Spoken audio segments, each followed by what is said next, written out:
Shri Sachchidananda Sadhguru Sainath Maharaj key జై. శ్రీ సచ్చిదానంద సద్గురు అలివేలు మంగమ్మ సహిత Bharadwaj Maharaj key జై. శ్రీ సచ్చిదానంద సద్గురు నాంపల్లి బాబా మహారాజ్ కీ జై. జై సాయి మాస్టర్.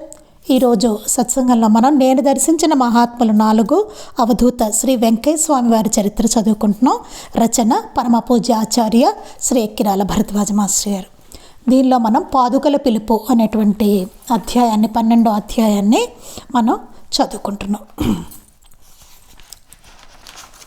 అది మనం క్రితం సత్సంగంలో ఏం చెప్పుకున్నామంటే స్వామి సమాధి అయిన ఘట్టం, ఆయన ఎట్లా సమాధి అయ్యారు, ఏంటి ఎలా చేశారు అనేటువంటి విశేషాలన్నిటినీ మనం నిన్న చెప్పుకున్నాం.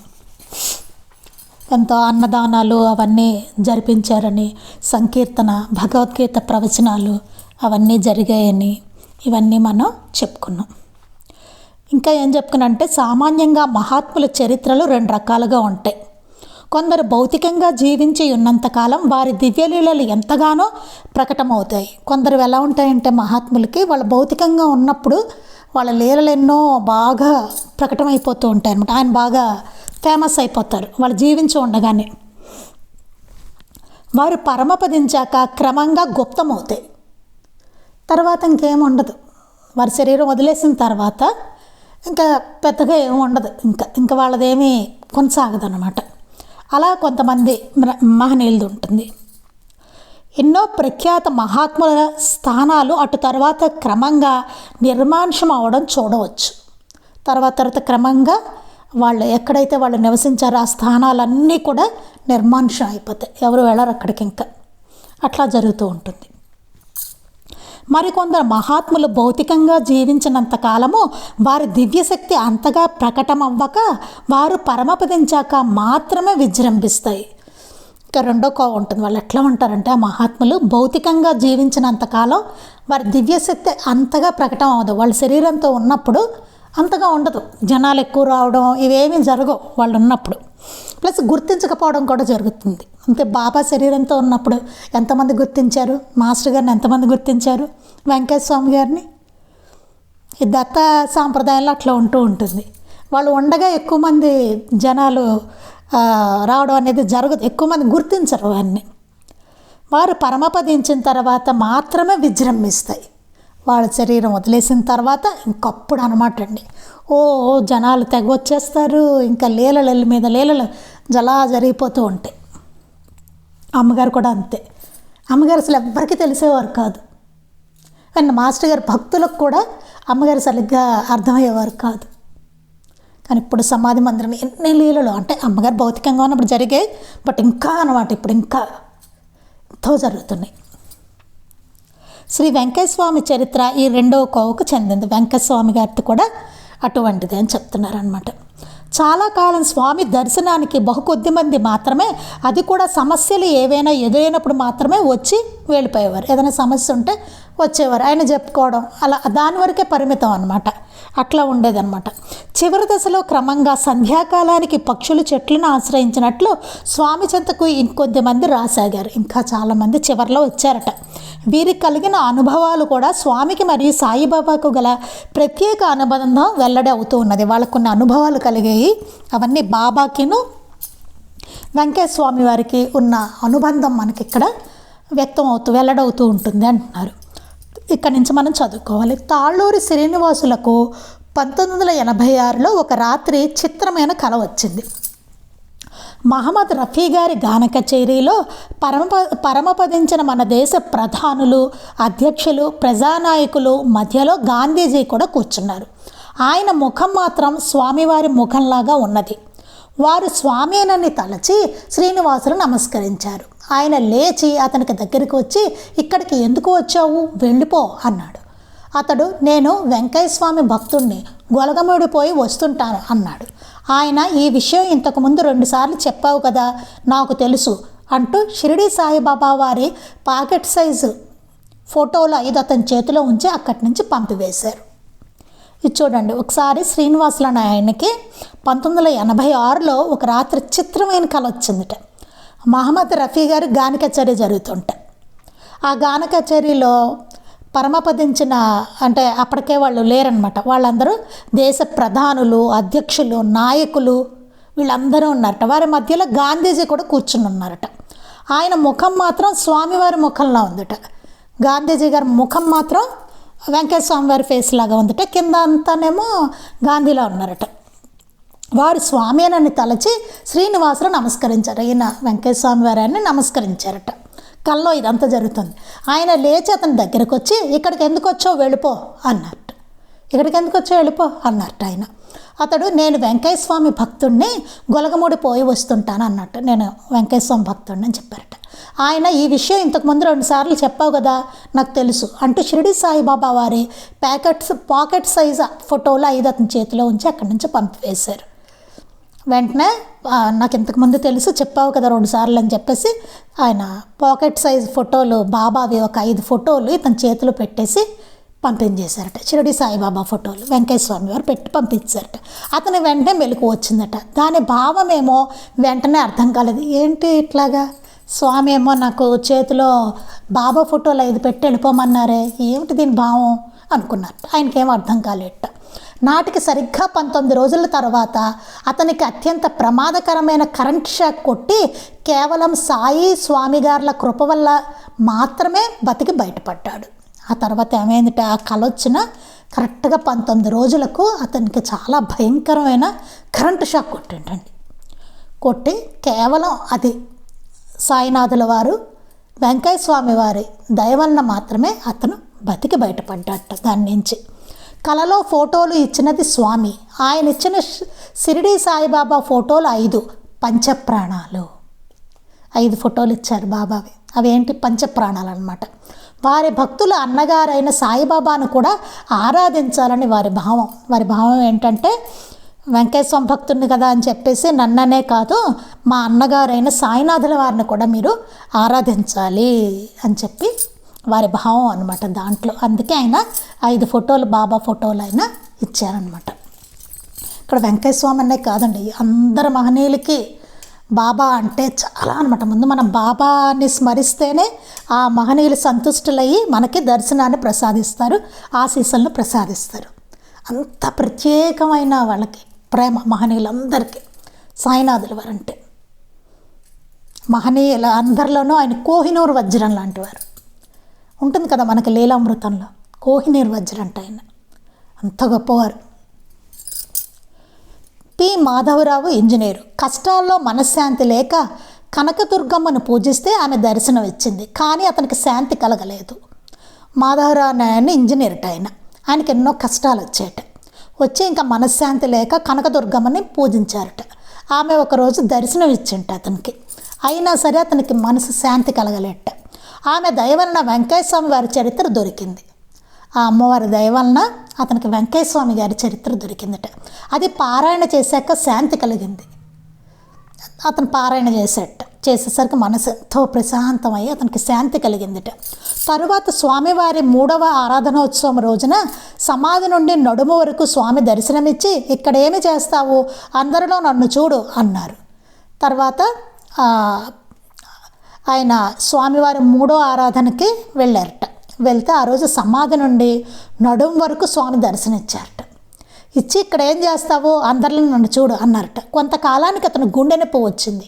మందులు పనిచేయలేదు. కొంతకాలం అయిన తర్వాత ఆయనకి గుండె నొప్పి వచ్చింట. మందులు కూడా ఏం పనిచేయలేట. దాన్ని తగ్గించి తన సమయం ధ్యానంలో గడిచేలా చేయమని స్వామి సమాధి వద్ద ప్రార్థించాడు. అప్పుడు స్వామి సమాధి దగ్గరికి వచ్చి, స్వామి నాకు ఈ గుండె నొప్పి తగ్గించండి, తగ్గితే కన్నా నా సమయం అంతా మీ సన్నిధిలో గడిచేలాగా నాకు చేయండి, మీ సమాధి దగ్గర ధ్యానంలో గడిచేలాగా చేయండి స్వామి అని సమాధి వద్ద ప్రార్థించాట.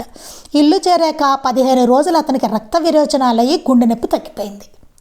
ఇంటికి వెళ్ళాడు. వెళ్ళిన తర్వాత 15 రోజులు అతనికి రక్త విరోచనాలు అయ్యాట.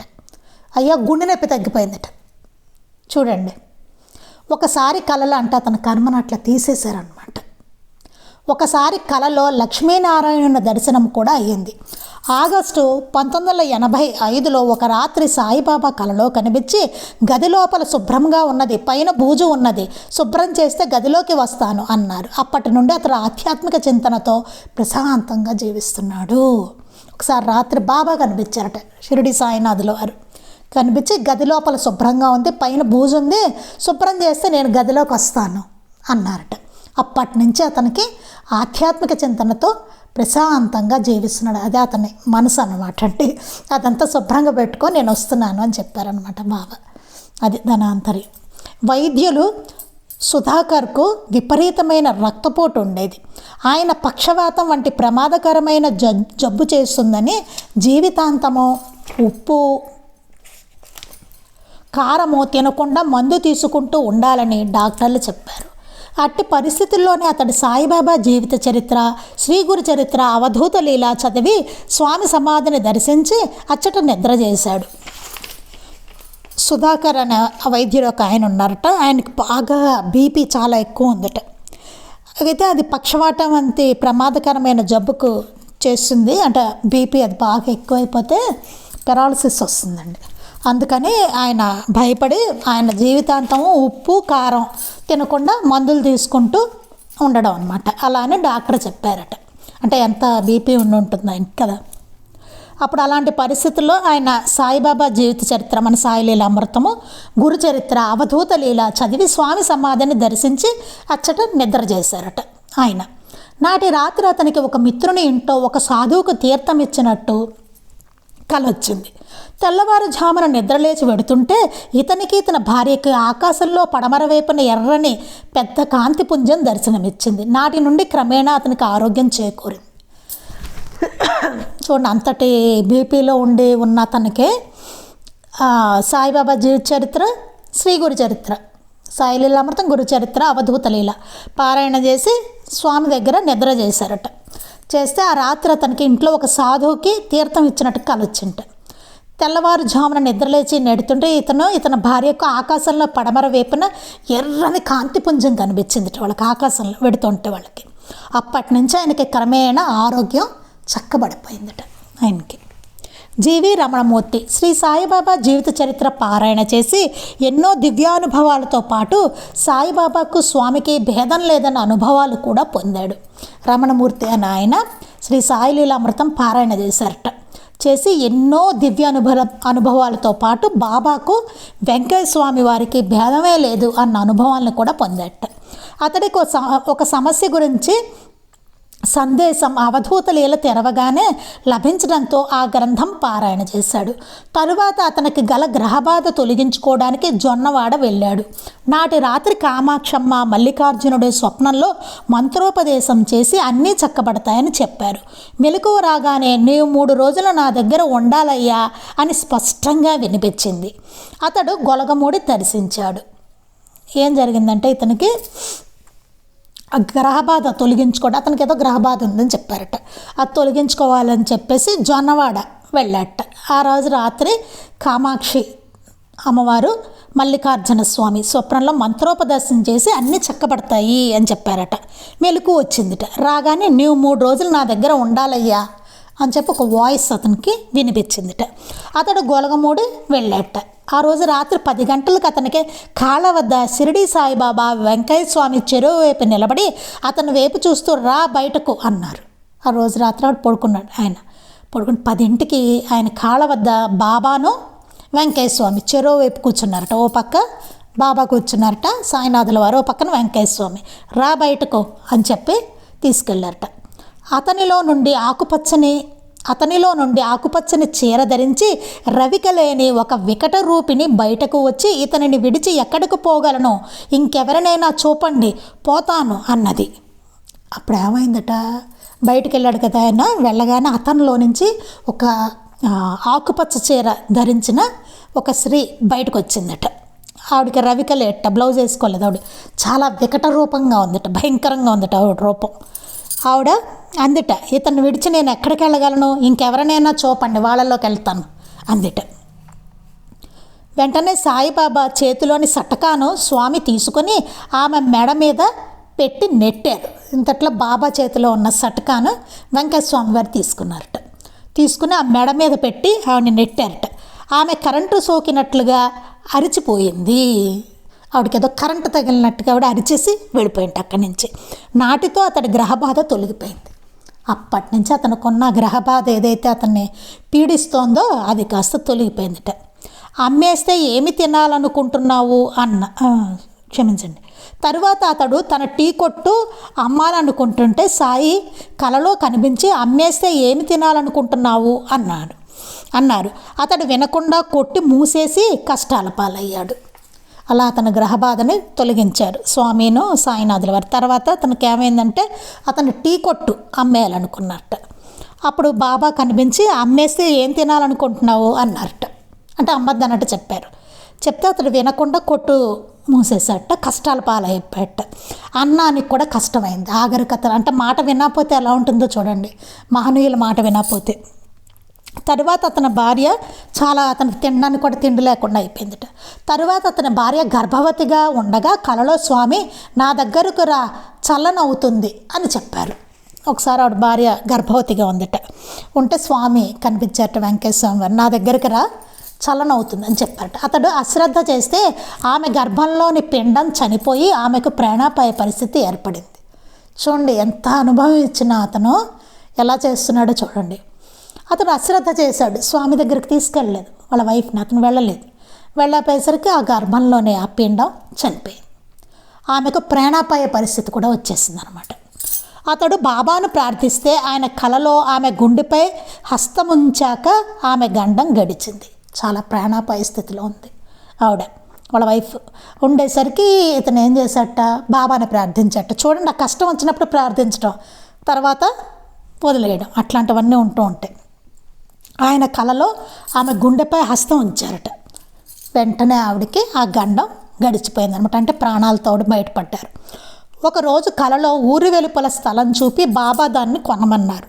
అది వ్యాపారానికి అనువైన స్థలం కాదని అతడు అనుకుంటుంటే కలలో స్వామి కనబడి నీకు ఆ స్థలం వద్దయ్యా, ఆయనకు చెప్పి మరో స్థలం చూపిస్తాలే అన్నారు. తరువాత మరొక రోజు ఇద్దరు స్వప్నంలో మరొక స్థలం కొనమన్నారు. ఆ స్థలం గల ఆసామి మొదట ఇవ్వనని, తరువాత 40,000 ఇస్తే తర్వాత రిజిస్టర్ చేస్తానని చెప్పి డబ్బు తీసుకొని చాలా కాలం రిజిస్టర్ చేయలేదు. అందరూ మోసపోయావన్నారు. కానీ అతడు ఆ స్వాములను నమ్ముకొని నిశ్చింతగా ఉన్నాడు.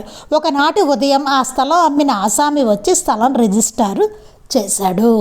ఇక్కడ చూడండి, ఒకసారి ఒక స్థలం చూపి బాబా కొనమన్నారట. అది వ్యాపారానికి అనువైన స్థలం కాదు అతను అనుకుంటున్నట్ట. అలా అని కలలో అనుకుంటుంటే వెంటనే వెంకయ్య స్వామి కనబడ్డారట. కనిమేని నీకు ఆ స్థలం పోనీ వద్దులే, నువ్వు అనుకుంటున్నావు కదా వద్దులే, బాబాకి చెప్పించి నీకు మరో స్థలం ఇప్పిస్తాలే అన్నారట. తరువాత ఒకరోజు ఇద్దరు స్వప్నంలో కనిపించి బాబాను వెంకయ్య స్వామి ఇంకో స్థలం ఏదో కొనమని చూపించారట. ఆ స్థలం గల ఆసామి మొదట ఇవ్వనని, అంటే కళ్ళలో ఏ స్థలం అయితే కనిపించిందో ఆ స్థలం ఉంది అక్కడ. ఆ స్థలం గల ఆసామి మొదట ఇవ్వనన్నట్ట, నేను ఇవ్వను అన్నట్టు. తీరా చూస్తే బాబా వెంకయ్య స్వామి ఆ స్థలం కొనమని చూపించారు. తర్వాత 40,000 ఇస్తే తర్వాత రిజిస్టర్ చేస్తానని చెప్పాట. 40,000 ఇస్తే నేను రిజిస్టర్ చేస్తాను అని చెప్పాట. డబ్బు తీసుకొని చాలా కాలం రిజిస్టర్ చేయలేదు. డబ్బు తీసేసుకున్నాడు, 40,000 రిజిస్టర్ చేయలేదు. మనకైతే ఏమవుతుంది, విశ్వాసం సడలిపోతుంది అక్కడ. అందరూ మోసపోయావన్నారు. అందరూ తను అన్నారట, మోసపోయావు నువ్వు అన్నారట. కానీ అతడు ఆ స్వాములను నమ్ముకొని నిశ్చింతగా ఉన్నాడు. అతడు వెంకయ్య స్వామిని బాబాని నమ్ముకొని వారు కదా చూపించారు ఆ స్థలం, వారే చూసుకుంటారని నిశ్చింతగా ఉన్నాడు. చూసారండి, ఇప్పటికి పట్టు దొరికింది అతనికి. ఒకనాటి ఉదయం ఆ స్థలం అమ్మిన ఆసామి వచ్చి స్థలం రిజిస్టర్ చేశాడు. ఒకనాటి ఉదయం ఏమైందిట, ఆ స్థలం అమ్మిన అతను ఉన్నాడు కదా ఆసామి, అతను వచ్చి స్థలం రిజిస్ట్రేషన్ కూడా చేశాడనమాట. అంటే లౌకికంగా కూడా ఇతనికి ఎంత సహాయం చేశారో చూడండి. తన కర్మ కొద్దీ ఆయన జరుగుతున్నా సరే వాటిని అన్నింటినీ తప్పించుకుంటూ తగ్గిస్తూ కర్మల్ని ఆయన ఇచ్చే సుఖాన్ని తనకి ఇస్తూ ఇంతలాగా ఆయన కరుణించారనమాట.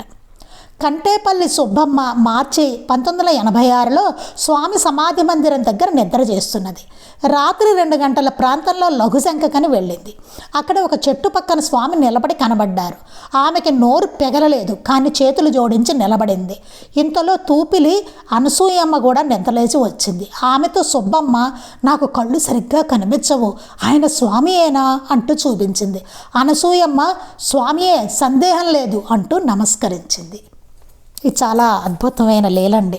అంటే స్వామి వెంకయ్య స్వామి వారు సమాధి అనంతరం కూడా భౌతికంగా దర్శనం ఇవ్వడం అనమాట. ఇదే మన సాయినాథుల వారి విషయంలో కూడా మనం చూస్తాం, వారి చరిత్రలో కూడా. కంటేపల్లి సుబ్బమ్మ అనే ఆవిడ మార్చి 86లో స్వామి సమాధి మందిరం దగ్గర నిద్ర చేస్తుందిట. రాత్రి 2 గంటల ప్రాంతంలో ఆవిడ బాత్రూమ్ కానీ బయటకు వెళ్ళిందిట. అక్కడ ఓ చెట్టు పక్కన స్వామి నిలబడి కనబడ్డారు. ఓ చెట్టు పక్కన స్వామి కనబడ్డారట. ఆమెకి నోరు పెగలలేదు, ఆవిడకి నోటు మాట రాలేదు ఆయన చూడగానే. పక్కేమో స్వామి సమాధి అయిపోయారు, అందరికీ తెలుసు ఆ విషయం. ఆయన అక్కడ భౌతికంగా కనిపించారు ఆవిడ బయటికి వెళ్తే. కానీ చేతులు జోడించి నిలబడింది. కానీ ఆవిడ అలాగ ఆయనకి దండం పెట్టి నిలబడిందట. మాట పెగలట్లేదు ఆవిడకి, కానీ చేతులు జోడించింది.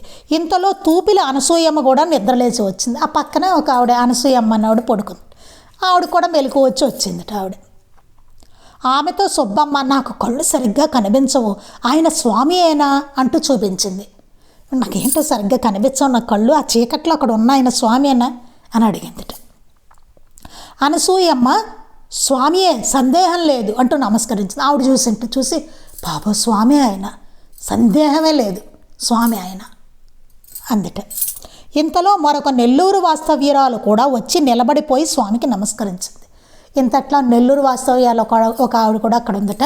ఆవిడ కూడా వచ్చింది అక్కడికి. వచ్చి వెంటనే చూసిన, అమ్మ స్వామి ఇక్కడ ఉన్నారని చెప్పేసి ఆవిడ కూడా నమస్కరించిందిట. ఇంతలో శ్రీ స్వామి సాయిబాబా లాగా మారిపోయారు. ఇది ఇంకా విచిత్రం చూడండి. వాళ్ళు చూస్తుండగానే స్వామి సాయినాథుల వారిలాగా అయిపోయారట.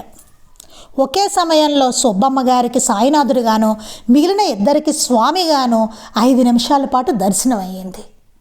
ఇక్కడ ఏమైంది, ఒకే సమయంలో సుబ్బమ్మ గారికేమో సాయినాథుల వారిలా కనిపించారట. అంటే ఫస్ట్ వచ్చినవాడు సుబ్బమ్మ గారు చూసారు, ఆవిడకి బాబాలా కనిపించారు. మిగిలిన ఇద్దరు ఉన్నారు కదా, వాళ్ళిద్దరికేమో 5 నిమిషాల పాటు స్వామిలాగా, వెంకయ్య స్వామిలాగా కనిపించారట ఒకే టైంలో. చూడండి, ఒకళ్ళకేమో ముగ్గురులో ఒకళ్ళకి బాబాలా కనిపించారు ఆయన, మరో ఇద్దరికి వెంకయ్య స్వామిలా కనిపించారు ఆయన. అటు తర్వాత ఆ పక్కగానున్న సమాధుల వైపు నడిచి స్వామి అదృశ్యమైపోయారు. తర్వాత అటు పక్కట నడుస్తూ ఆయన అదృశ్యమైపోయారు. అంతసేపు ఆ ముగ్గురు మంత్రముగ్ధులయ్యి నిలబడిపోయారు, కానీ ఎవరిని నిద్ర లేపలేకపోయారు. అంతసేపు వాళ్ళు అలా మంత్రముగ్ధులైపోయి నుంచున్నారట అలాగా, కానీ ఎవరిని నిద్ర లేపలేకపోయారట. ఉండాలి కదండి అదృష్టం, అందరికీ ఉండదు. ఆ టైంలో మైండ్ పనిచేయదు. స్వామి మహాసమాధి చెందినప్పుడు తాళ్ళూరి శ్రీనివాసులు 25 రూపాయలకు ఆటో రిక్షా మాట్లాడుకుని మేళం వాయించడానికి గొలగమూడి చేరాడు. ఒక అతను తాళ్ళూరి శ్రీనివాసులు అనే అతను స్వామి మహాసమాధి చెందినప్పుడు 25 రూపాయలు ఆటో రిక్షా మాట్లాడుకుని అక్కడ మేళం వాయించడానికి అని చెప్పి గొలగమూడి వచ్చాట. డ్రైవరు ఆశ్రమం వారితో అబద్ధం చెప్పి 5 రూపాయలు ఎక్కువ తీసుకున్నాడు. ఇంకో 5 రూపాయలు ఎక్కువ తీసుకున్నట్టు ఆ డ్రైవర్ ఆశ్రమం వాళ్ళకి చెప్పి, అంటే ఎక్కువ చెప్పేసి తీసుకున్నాడు అనమాట. తిరుగు ప్రయాణంలో ఆటో రిక్షా అకారణంగా ఆగిపోయి ఎంతవరకు కదలలేదు. ఆ ఆటో ఏమైందిట, వెళ్ళేటప్పుడు తిరుగు ప్రయాణంలో అకారణంగా ఆగిపోయిందిట, ఏ కారణం లేకుండా. ఎంతకీ కదలలేట. చూసారు, అబద్ధం చెప్పి అతను డబ్బులు తీసుకున్నాడు కదా. ఆటో వాడు చెంపలు వేసుకున్న మరుక్షణమే అది కదిలింది. ఆ ఆటో అతనికి అర్థమైపోయింది, అయ్యో అక్కడ ఆ స్వామి దగ్గర అక్కడ సేవకులందరికీ ఎక్కువ చెప్పి డబ్బులు 5 రూపాయలు ఎక్స్ట్రా తీసుకున్నాను, అబద్ధం చెప్పి ఎంత తప్పు చేశానని చెంపలు వేసుకున్నట్టు అతను అలా వేసుకుని అతను ఆ మార్పు తెచ్చుకోగానే మరుక్షణమే, ఆ పశ్చాత్తాప పడగానే మరుక్షణమే అది కదిలింది ఆటో. చూడండి ఎంత, అప్పటి నుంచి ఇంకే అతను ఎంత జాగ్రత్తగా ఉంటాడు. అలా ఎక్కువ చెప్పి తీసుకోవడం అనే గుణం పోతుంది కదా. వెంటనే స్వామి గుర్తొస్తారు, అమ్మో అప్పుడు ఎట్లా జరిగింది కదా అనేసి. చూడండి, ఇలా అందరినీ ఎవరు ఆ సన్నిధికి వచ్చినా వాళ్ళందరినీ సంస్కరిస్తూనే ఉన్నారు ఆయన. సాయి సహోదరాయ నమః. ఇక్కడికి ఆ 12వ అధ్యాయం పూర్తయిందండి. ఇక మనం 13వ అధ్యాయాన్ని మొదలు పెడతాం. అది రేపు మొదలు పెడదామండి. నాటికి నేటికి ఏనాటికి ఆయన ఎప్పుడూ ఉంటారు. నాటికి ఉంటారు, ఇదివరకు ఉన్నారు, ఇప్పుడు ఉంటారు, ఎల్లప్పుడూ ఉంటారు, ఫ్యూచర్లో కూడా. స్వామి ఆయన లీలలన్నీ అలా ప్రకటన అవుతూనే ఉంటాయి, అప్పుడు ఇప్పుడు తర్వాత కూడా, అది భవిష్యత్తులో కూడా అన్నమాట. అది మనం దత్తస్వామి గురించి చెప్పుకున్నాం కదండి. ఆయన అవతార కార్యం, దత్తుడి యొక్క అవతార కార్యం ఇలా సృష్టి ఉన్నంత వరకు జరుగుతూనే ఉంటుంది. ఇలా అందరి మహనీయుల రూపంలోనూ దత్తస్వామి అని ఆయన వస్తూనే ఉంటారనమాట. అది అందుకే వారి లీలలు ఎప్పుడు జరుగుతూనే ఉంటాయి. అలాగా అందరినీ వారు ఆశ్రయించిన అందరినీ వారు రక్షిస్తూనే ఉంటారు అని. మిగిలింది మనం కొత్త అధ్యాయాన్ని రేపు మొదలు పెడదాం. శ్రీ సచ్చిదానంద సద్గురు సాయినాథ్ మహారాజ్ కీ జై. శ్రీ సచ్చిదానంద సద్గురు అలివేలు మంగమ్మ సహిత భరద్వాజ మహారాజ్ కీ జై. శ్రీ సచ్చిదానంద సద్గురు నాంపల్లి బాబా మహారాజ్ కీ జై. గురుదేవ దత్త అవధూత చింతన. లోకా సమస్తాః సుఖినో భవంతు. లోకా సమస్తాః సుఖినో భవంతు. లోకా సమస్తాః సుఖినో భవంతు. జై సాయి మాస్టర్.